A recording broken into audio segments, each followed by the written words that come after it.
Yes. Liverpool have lost to Chelsea by 2 goals to 1. It is another late goal conceded.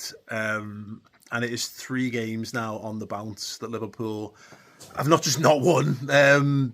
They've lost despite the fact that there are situations in all of those games where, Liverpool could feasibly have come out with more than they did, not because they were good, but because they'd worked themselves into moderate situations. And instead of just standing firm and taking something from games, they haven't. And, there were a variety of circumstances along the way. Arne's not talking about, added time at Crystal Palace and a super, super soft penalty against Galatasaray. This is mad because this game, I thought this was the best performance of the 3 from Liverpool. Now, don't confuse the best performance of the 3 with Liverpool played well. 2 wildly different things. This side is suffering wildly under the weight of the quality of what they were last season.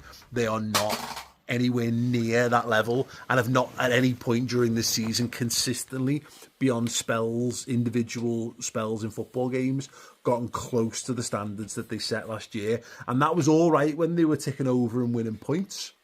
But when you stop winning the points, then questions start being asked. And we've just had a week of, long thought pieces on a variety of channels, from YouTubers to Sky and TNT and everything in between. Liverpool fans and not Liverpool fans asking the questions about what's going on with Liverpool. We're now heading into an international break. That's going to be even bigger and even more unbearable because, the hot topic is why aren't Liverpool winning football matches?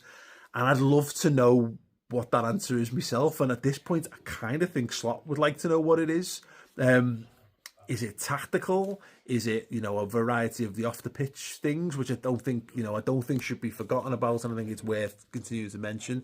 The fallout of Diogo Jota and the impact that has on pre-season and preparations, the huge squad chain, etc., etc. There's a million reasons that you can point at, but the problem is that it's Liverpool. They spent loads of money, and they're a massive football club who are loathed by loads of fans of other big football clubs, and you've got big prevalent online fan bases, so no one cares for the reasoning of it.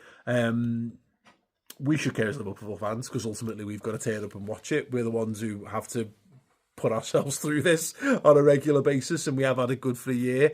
I went into this game with a sense of nervous sort of trepidation, and more about what the world would look like if we didn't win. Well, I don't need to wonder. We're in it now, and we're going to see how it unfolds in the coming weeks. There's something fundamentally just not right with what we're doing. We just look very pedestrian at times, and then in addition to that, it's the amount of just stupid passes, and I don't even mean like the mad stuff that like Slots tried to drill out of them. Going back to the Bournemouth game, and Szoboszlai tried a little flicks around the corner. It's not them. It's the simple stuff. And I think the thing that kept this game tighter, and it's why it's actually all the more goal that Chelsea won. I thought Chelsea were dreadful. I really did. I heard the commentaries on very, very quiet when we're doing the watch along. I'm sure I heard Gary Neville say Mike Maresca's team have been great. I wholeheartedly disagree with that. Now, contextually, they've had loads of injuries and it's a bit of a makeshift team. So you can throw that in it. And in that environment, Liverpool should be causing more problems. And I think we kind of did, but not enough. And when Mamardashvili's the busier of the 2 goalkeepers, that's a story in and of itself, in addition, ultimately, to the scoreline. And XG and all that kind of stuff it's the kind of stat that's useful for Liverpool stats boys when they're picking it apart, and they can decide whether it needs a root and branch investigation into it, or it's something that will come good inevitably.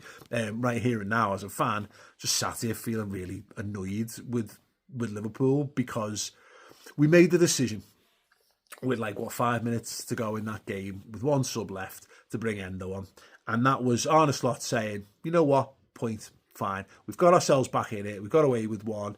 It's a thunderbolt. It's a 1 in a million, 1 in 100, whatever it is, a 4 in 100, if even that, chance of going in. Shit happens. We've got ourselves back in it. Take a point. Stay level on points at the top of the Premier League, and look, it'll be fine, and we can sort this out over the international break.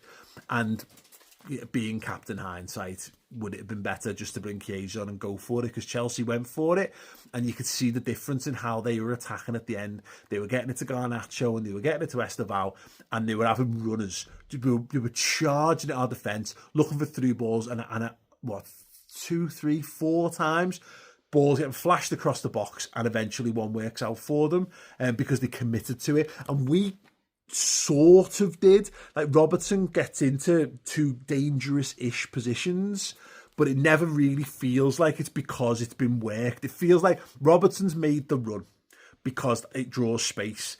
And, twice we go, I think Gakpo tries to play him in and Ekitike goes to play him in. The Ekitike pass is better than the Gakpo one, and Robertson's just a little bit of pace lacking there to get it.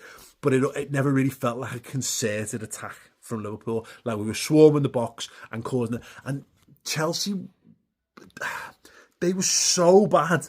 The amount of mistakes they made in passing out, we had their number in terms of them playing out from the back. The game plan was going to plan, and then it was just all the small things around it that Liverpool were just poor at, insufficient, not good enough at. Salah has another bad game. His decision making's poor. There's times where chances break down because he wants to be the guy to score, and that's cool because that's what Salah's been for Liverpool. But we've got lads there who can do that as well. That's what they're there for. Isak made up that he gets an assist. It's a stupidly sensational touch. Gakpo probably his best game in a while, and yet he probably typified Liverpool's performance almost more than any other player because he was quite good, but also a bit crap at times as well. And not consistent enough with it. He was a good out ball. The amount of times he'd bring it down, but his touch, he'd take 2 touches to control it instead of 1, get pressed, or he'd touch it and he'd turn the wrong way. And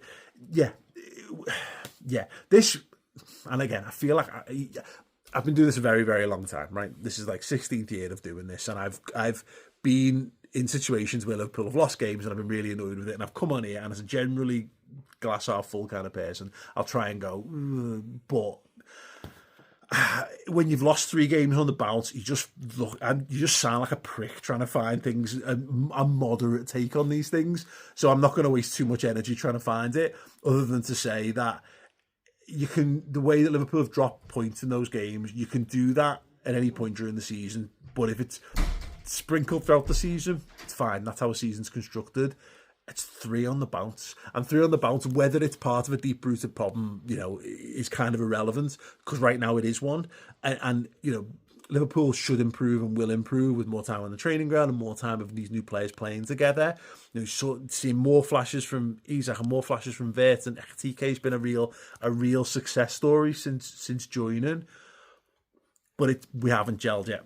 And it's annoying because it really felt like, well, we were getting points without being good. Imagine if we get good. Well, actually, it feels like we're kind of, these are the receipts from those early games where we're not 100% all together. We're not, playing the brand of football with the level of understanding that we need to. We haven't got the kind of get out of jail free cards that we had last season in a Salah who was absolutely firing, and a Trent with his ability to pass the ball all over the place, etc., etc.